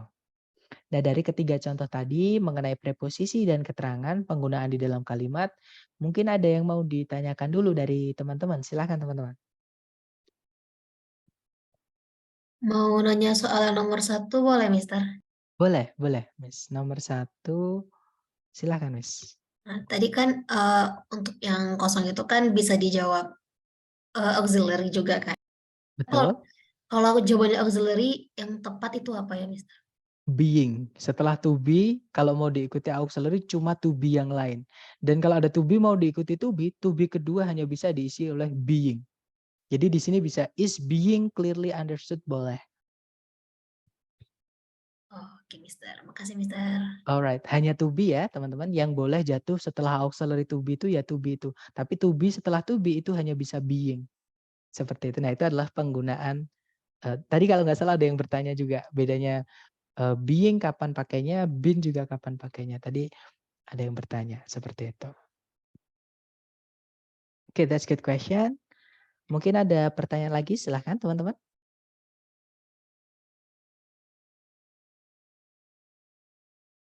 Nggak ada ya. Kalau nggak ada kita ke latihan soal buat teman-teman. Seperti biasa, jangan takut salah ya.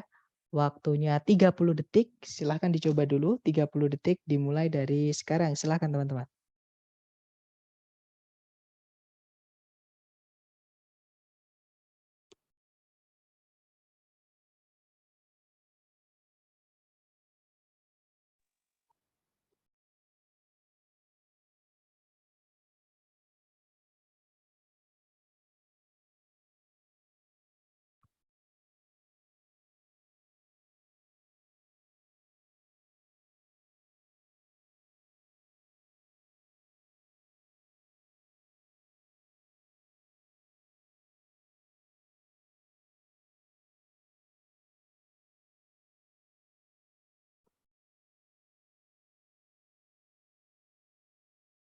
Oke, thumbs up. Silahkan jawabannya teman-teman dikirim di chat.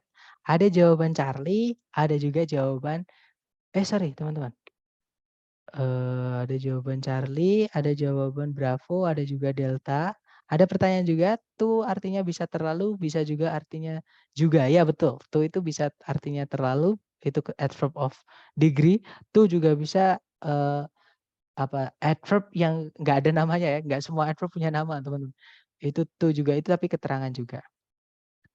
Oke, ada jawaban Bravo, Charlie atau Delta. Kita cek teman-teman. Di situ ada predikat are attempting, subjeknya designers. Kemudian sudah tidak ada predikat lagi, tidak ada conjunction. Artinya kalimat sudah lengkap. Nah, tapi kalau kita lihat di setelah titik-titik itu ada kata benda lagi yaitu modern offices. Ini tidak bisa kita biarkan tetap menjadi kata benda. Kenapa? Karena nanti subjeknya double. Seperti itu teman-teman. Maka ini harus kita rubah menjadi keterangan. Caranya gimana merubah kata benda menjadi keterangan? Tambahkan preposisi di sebelumnya. Dari kebetulan di pilihan ganda preposisi cuma satu teman-teman. Yaitu yang Charlie. Jawabannya Charlie ya. Kalau yang alfa kita nggak bisa karena nanti kita akan butuh subjek predikat lagi. Apalagi Bravo. Kalau ada titik-titik di depan, ada dua jenis pilihan yang pasti salah. Yang pertama adalah predikat di awal, yang kedua ada fanboys di awal. Nggak bisa teman-teman. Kalau yang Charlie itu preposisi, kalau yang delta itu keterangan. Keterangan itu tidak merubah kelas kata apapun teman-teman.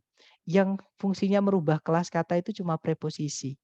Ya, yang dirubah itu adalah keterangan, kata benda berubah menjadi keterangan. Seperti itu. Nah, jawabannya Charlie nanti kalau dibaca, with modern offices becoming more mechanized, designers are attempting to personalize them with warmer, less severe interiors. Kalau diartikan, bersamaan dengan kantor-kantor modern yang semakin bermesin atau dalamnya banyak elektroniknya ya, misalnya TV, kulkas, dan seterusnya, AC, dan seterusnya ya teman-teman. Para desainer ruangan itu sedang berupaya untuk menyesuaikan modern office tadi atau kantor-kantor modern tadi dengan interior-interior yang kurang mencolok gitu ya dan lebih santai. Maksudnya kurang mencolok itu jadi ukiran-ukiran itu nggak terlalu banyak karena kalau terlalu banyak ukiran di pojokan TV-nya nggak bisa ditempatin, kulkasnya nggak bisa, jadi makan tempat kayak gitu teman-teman. More mechanism itu kelas katanya apa, Sir? More di situ adalah adjektif yaitu menunjukkan jumlah. Mekanismenya itu kata benda artinya ya mekanisme. Seperti itu. Jadi bisa dibilang itu noun phrase, kata benda yang dijelaskan oleh kata sifat sebelumnya. Oke, dapat ya. Kita lanjut lagi teman-teman ke nomor 5. Silahkan dicoba dulu, jangan takut salah. 30 detik dimulai dari sekarang, silahkan teman-teman.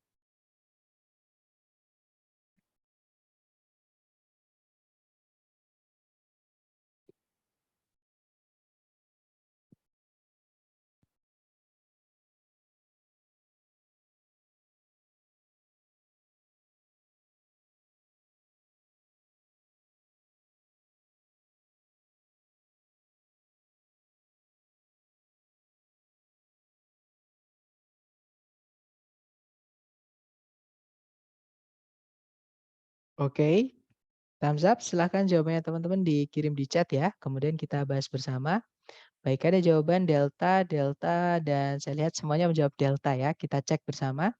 Di situ ada predikat can be cultivated. Subjeknya adalah daily list.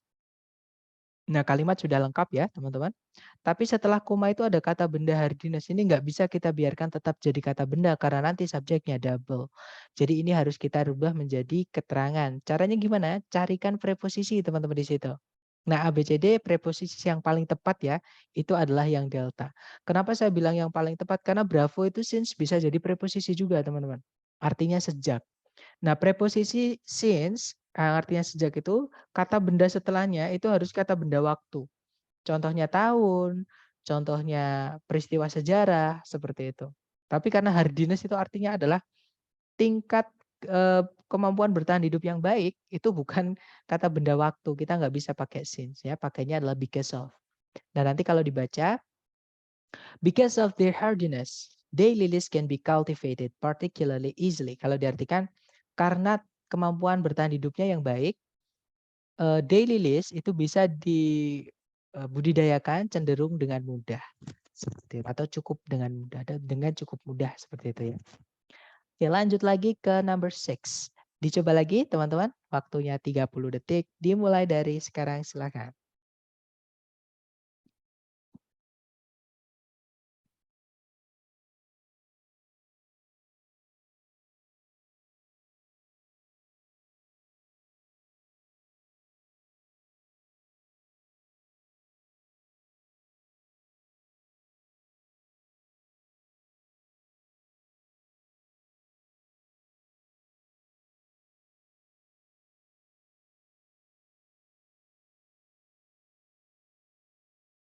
Oke, 30 detik sudah habis.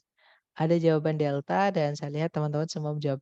Oke, ada jawaban bravo juga. Mari kita cek teman-teman. Seperti biasa cari predikat dulu di soal Di situ ada kata developed, itu verb 2 artinya berkembang. Subjeknya adalah technology. Oke, sudah lengkap ya. Nah, di setelah titik-titik hati-hati teman-teman, itu bukan conjunction ya. Kenapa? Karena di pilihan ganda cuma satu subjek, di soal cuma satu subjek predikat, di pilihan ganda nggak ada subjek predikat lagi. Alasannya itu. Jadi that ini bukan conjunction, nggak mungkin that itu conjunction. Karena kita nanti butuh subjek predikat dengan subjek predikat yang lain gitu. Jadi that itu kata ganti teman-teman. Nah, kata ganti ini tidak bisa kita biarkan tetap menjadi kata ganti. Kenapa? Karena nanti subjeknya double. Maka harus kita rubah kata ganti ini menjadi keterangan. Sama kayak kata benda, fungsi kata ganti itu jadi objek dari preposisi itu bisa, teman-teman. Jadi di sini kita masukkan preposisi supaya ini menjadi keterangan, ya. Nah, satu-satunya preposisi di pilihan ganda cuma satu ya. Dissimilar sama different artinya sama, kelas katanya sama. Mereka adalah adjektif, teman-teman. Kita nggak butuh adjektif ya. Bahkan kata ganti itu nggak boleh ditambahi adjektif sebelumnya, nggak bisa, teman-teman. Oke. Kalau yang Charlie, not likely. Nah, teman-teman boleh cek di kamus. Not likely itu adalah keterangan bisa, kata sifat bisa, teman. Like keterangan, maaf. Dia nggak bisa kata sifat ya. Kalau kata sifat like bisa, tapi likely nggak bisa. Nah, keterangan tidak merubah kata ganti setelahnya menjadi keterangan, teman-teman. Dia hanya menambahkan arti saja ya ke kalimat. Nah, tapi nanti ini tetap menjadi kata ganti, nggak bisa. Nah, jawabannya adalah yang delta. Unlike itu preposisi, sama kayak like, teman-teman.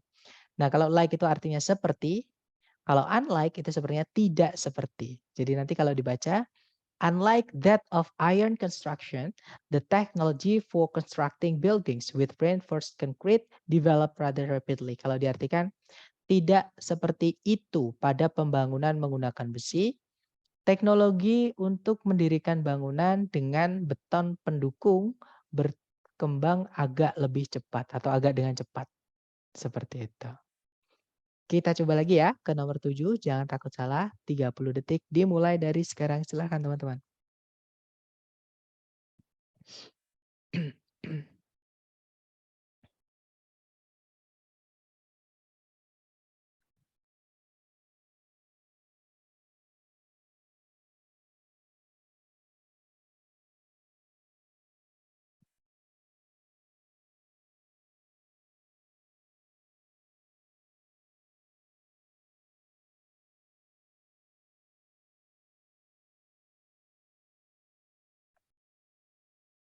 Oke, 30 seconds over. Baik, ada jawaban alfa, ada juga delta. Baik, antara alfa atau delta. Kita cek ya, teman-teman. Seperti biasa, cari predikat dulu di situ. Kalau ditarik dari depan ke belakang, di situ ada predikat kills. Subjeknya setelah 2 koma ya, nggak boleh 1 koma, teman-teman, yaitu copper sulfate. Kemudian sudah tidak ada penanda subjek predikat lagi, artinya kalimat sudah lengkap, teman-teman. Nah, kalau kita lihat di setelah kata kerja kills, di situ ada 2 kata benda ya, yaitu algae sama gerund, yaitu harming fish. Nah, ini nggak bisa kita biarkan objeknya 2. Objek yang kedua harus kita rubah menjadi keterangan. Caranya gimana? Dimasukkan preposisi di titik-titik di situ. Nah, di pilihan ganda preposisi ada 2, teman-teman. Antara Charlie atau delta. Nah, kalau ada seperti ini, nggak ada cara lain selain mengartikan. Ya, karena preposisi ini yang membedakan memang adalah konteks atau artinya. Oke, jadi kalau diartikan misalnya yang Charlie ya, copper sulfate yang disebarkan dalam jumlah yang cukup membunuh alga kecuali membahayakan ikan atau invertebrata air yang lain. Nggak enak kan? Berarti Charlie bukan, teman-teman. Kalau yang delta, copper sulfate yang disebarkan dalam jumlah yang cukup membunuh alga tanpa membahayakan ikan atau invertebrata air. Nah, yang paling nyambung adalah yang delta. Jadi jawabannya delta ya, teman-teman.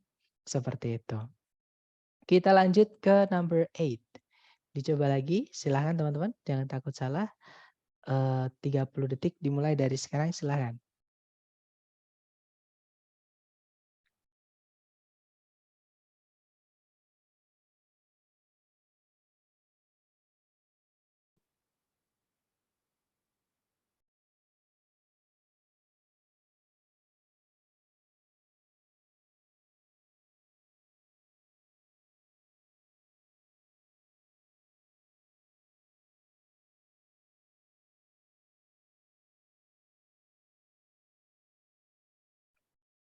Oke, 30 detik sudah habis, teman-teman. Dan ada 6 jawaban. Ada jawaban Bravo, ada juga Charlie, ada Alpha juga ya. Kita cek bersama Alpha, Bravo, atau Charlie. Seperti biasa cari predikat dulu. Di situ ada kata spurred karena dia punya objek. Berarti ini verb 2, teman-teman. Subjeknya adalah the development. Kemudian hati-hati dengan kata with which, teman-teman. With which itu bukan conjunction ya. Nah, nanti kita akan pelajari conjunction yang bukan lagi menjadi conjunction di hari ke-10. Nah, tapi cara minimal teman-teman saya kasih cara menentukan itu conjunction atau bukan, atau conjunction yang sudah dipendekkan atau tidak, itu dilihat setelahnya. Kalau kita lihat setelahnya itu nggak ada subjek predikat, itu sebenarnya conjunction tapi sudah dipendekkan. Ya, nah untuk pemendekan anak kalimat atau dependent clause itu materi kita hari ke-10. Oke, kalau ada seperti ini intinya nggak usah dianggap, teman-teman. Oke, berarti kalimat sudah lengkap ya. Sebelum titik-titik itu ada preposisi for, teman-teman. Jadi harus kita carikan kata benda. Kita lihat yang alpha more accurate sampai nama preposisi lain tidak ada kata benda, nggak bisa. Kalau yang bravo more accurate sundials, kemungkinan bravo bisa, kita tahan dulu. Kalau yang Charlie ada sundials, nah tapi gini teman-teman. Jadi more accurately ini menjelaskan kata kerja, bukan kata benda. Di sini the search for ini kan kata benda, bukan kata kerja. Jadi ini yang bikin salah adalah keterangan caranya ya. Oke, jadi Charlie nggak bisa. Kalau yang delta di situ more accurately sama kayak yang alpha, teman-teman. Preposisi itu sebelum nabrak preposisi yang lain, yaitu than di sini ya, itu harus ada kata bendanya. Sedangkan yang delta more accurately itu bukan kata benda. Itu adalah kata keterangan ya. Ada lilinya itu keterangan, teman-teman. Delta nggak bisa ya sudah berarti jawabannya cuma satu, yaitu yang bravo. Nah, nanti kalau dibaca, the development of mechanical timepieces spurred the search for more accurate sundials with which to regulate them. Kalau diartikan, perkembangan dari alat-alat penanda waktu mekanik mendukung gitu ya, atau membantu pencarian atas lebih banyak sundials yang lebih akurat. Dan sundials ini jenis alat penanda waktu di masa lalu, teman-teman. Contohnya ada obelisk di Alexandria itu ada kayak, kalau saya nggak salah ya, seingat saya di Alexandria itu ada bangunan tiang panjang tinggi maksud saya, itu namanya obelisk. Jadi itu cara buat orang-orang Mesir dulu itu melihat waktu, jadi melihat bayangan matahari. Nah tapi karena orang-orang butuh, masa mau lihat waktu aja harus ke situ dulu kejauhan. Nah itu akhirnya menciptakan sandal yang bisa dibawa kemana-mana. Jadi obelisk kecil-kecil gitu bisa dibawa kemana-mana. Nah masalahnya itu di tempat-tempat itu beda-beda. Jadi nggak bisa, akhirnya membuat jam pasir dan seterusnya. Jadi sundials itu penanda jam tapi yang bukan mekanik. Jadi zaman dahulu seperti itu. Kemudian with which to regulate them itu artinya adalah yang dengan itu dipakai untuk mengatur alat-alat penanda waktu mekanik. Intinya menjadi pokok atau mengawali gitu ya, mengawali penemuan alat-alat penanda waktu mekanik seperti itu. Ya, jawabannya bravo. Kita lanjut lagi ke number 9. Silakan teman-teman. Sebentar, sepertinya ada yang bertanya. Permisi Mister, berarti untuk the search bukan kata kerja ya Mister? Kan ada the-nya. The itu kata benda, teman-teman. Yang saya bilang kemarin, the itu adalah adjektif dari jenis determiner. Nah, determiner itu apa? Determiner itu adalah kata benda yang kok kata benda, kata sifat yang selalu membutuhkan kata benda setelahnya. Ya, jadi kalau kita pergi ke kamus seperti biasa. Oke, teman-teman. Tolong saya dikasih tahu kalau sudah ganti ke kamus atau masih di PPT? Sudah berpindah, Mister. Sudah ya, thank you. Nah, kalau kita cari search, memang search itu umumnya dia adalah dia paling atas malahan ya, teman-teman. Dia adalah kata benda malahan. Ya, artinya pencarian, an attempt to find someone or something. Jadi usaha untuk menemukan seseorang atau sesuatu. Nah, contohnya itu the search for survivors. Jadi di situ search-nya itu adalah kata benda, bukan kata kerja ya, karena ada the-nya di situ, teman-teman. The itu menandakan kata setelahnya adalah kata benda, bukan kata kerja, karena the memang selalu butuh kata benda. Contoh lagi a search. Nah, ini juga keluarganya the ya. Seperti itu. Jadi kalau ditanya apakah the search tadi soal dia kata benda, jawabannya itu kata benda, bukan kata kerja. Nggak enaknya bahasa Inggris memang seperti itu, teman-teman.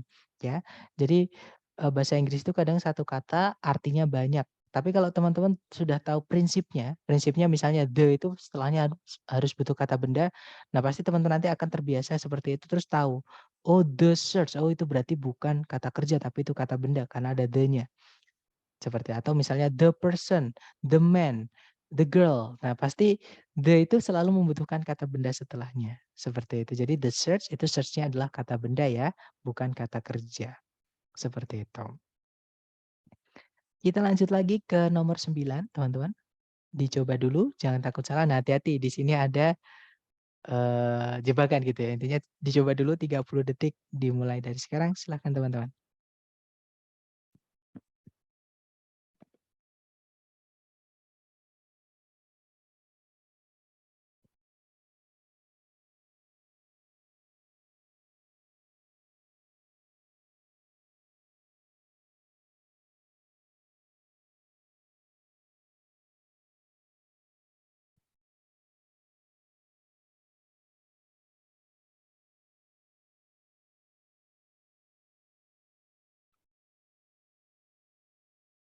Oke, 30 detik sudah habis, teman-teman. Silahkan jawabannya dikirim di chat ya. Kemudian kita kemudian kita bahas bersama. Silahkan teman-teman. Ada 13 jawaban, yaitu Bravo, Charlie, Delta, Alpha. Oke, lengkap ya. A, B, C, D. Oke deh, kalau gitu kita cek bersama. Seperti biasa, kita tarik dari depan ke belakang. Di situ ada predikat was, subjeknya Le Manchester.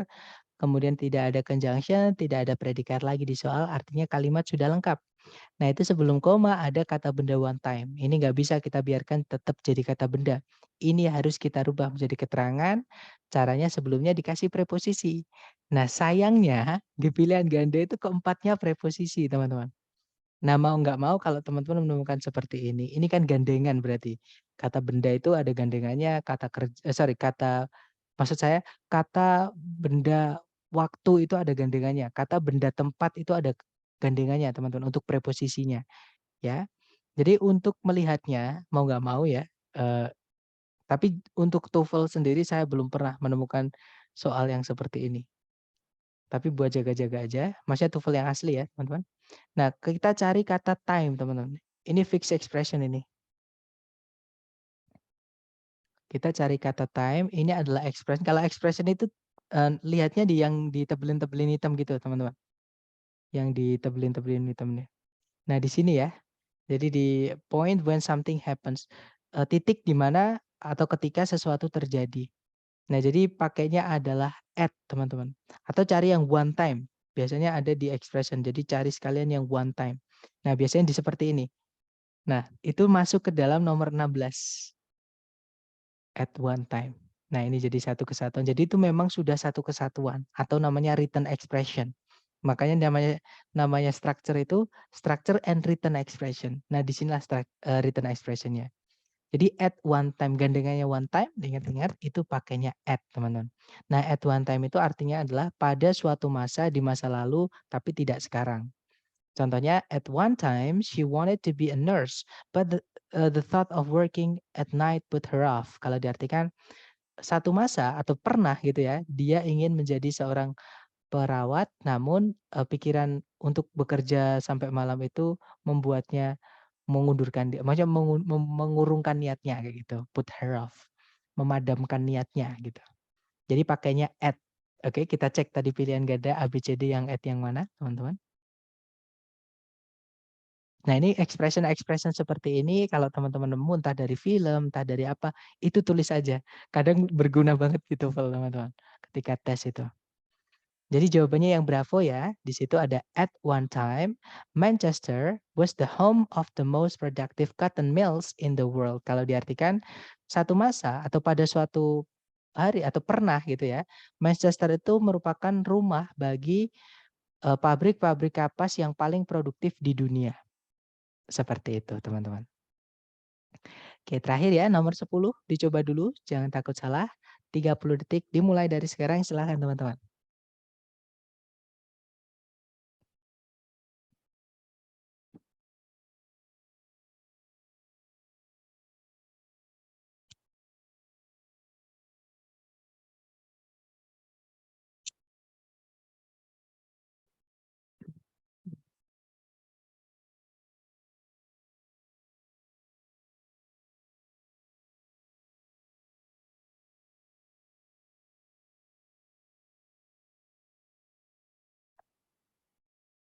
Oke, 30 detik sudah habis, teman-teman.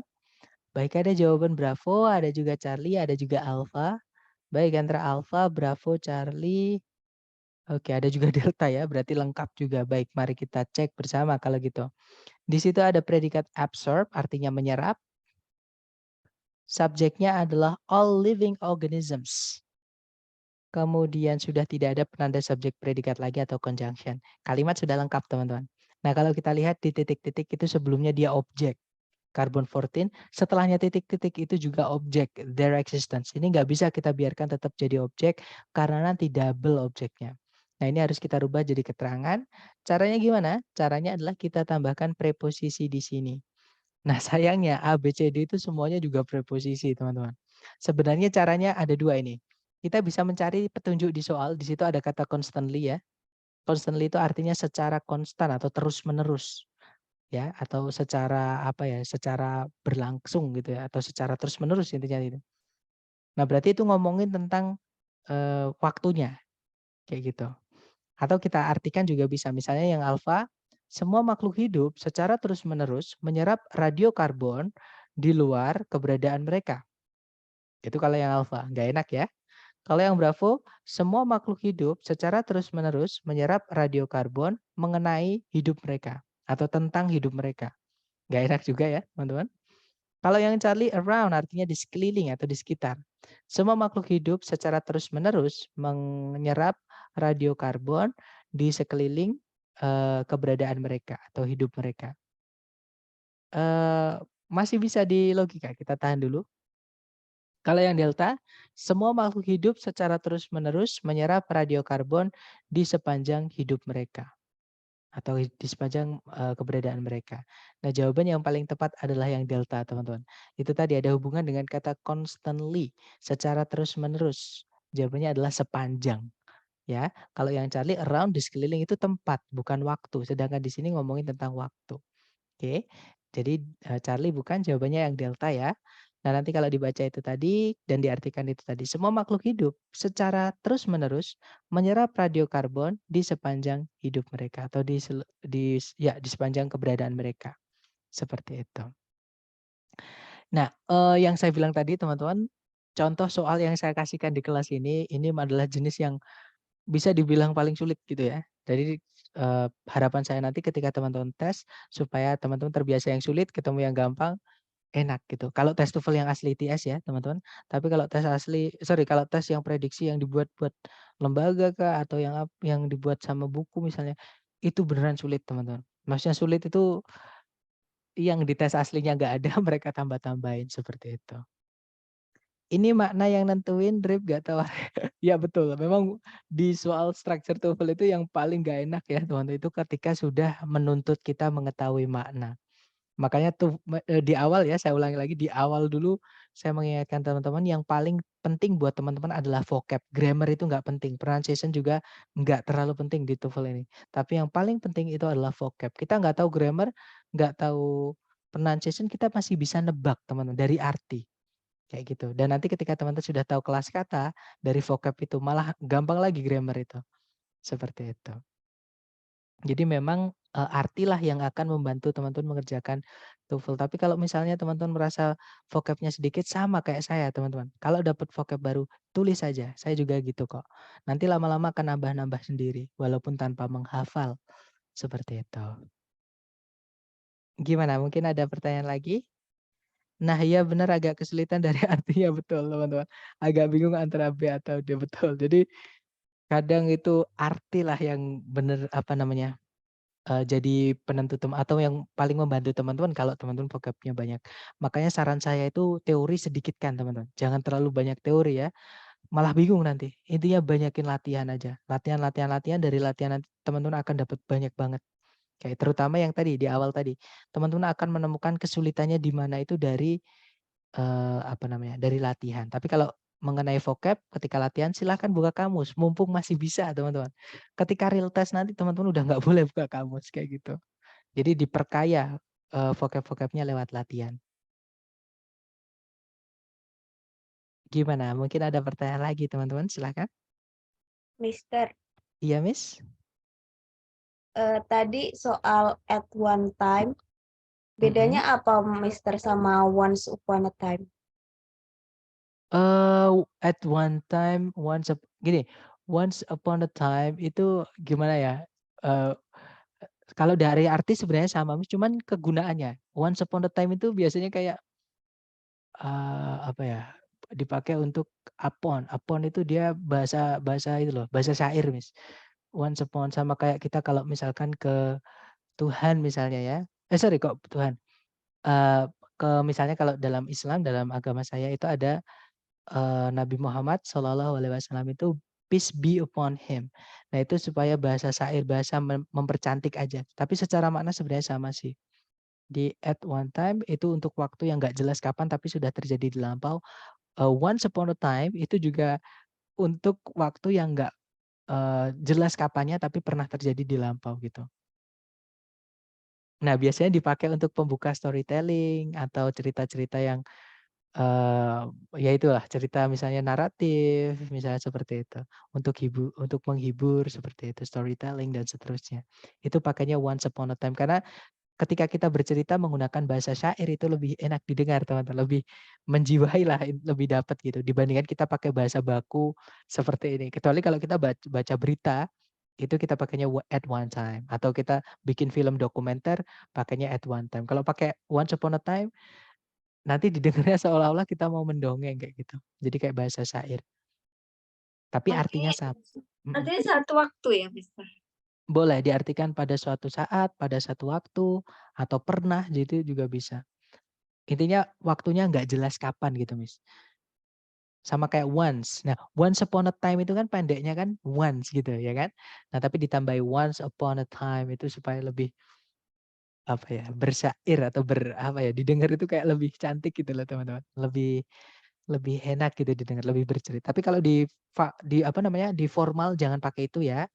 Karena formal itu bahasanya memang bahasa akademik, itu bahasa santai bisa dibilang seperti itu. But that's good question. Setidaknya itu pengetahuan. Jadi itu kembali tadi ada yang bertanya, saya tadi lupa. Pokoknya ketika saya bilang dalam bahasa Inggris itu kadang satu kata itu bisa artinya banyak atau dalam bahasa Indonesia kalau kita mau mengartikan ke bahasa Inggris itu juga banyak banget. Nggak harus misalnya banyak itu pakainya plenty misalnya atau plentiful. Ada lagi misalnya number apa namanya? Abundant itu juga melimpah atau banyak kayak gitu. Jadi kita bisa nyebutnya sinonim lah kayak gitu, Mas. Tapi di TOEFL itu ya yang dipakai yang kosakata yang akademik, maksud saya bukan baku tapi akademik. Ya sama sih baku seperti itu. Gimana? Mungkin ada pertanyaan lagi, silahkan.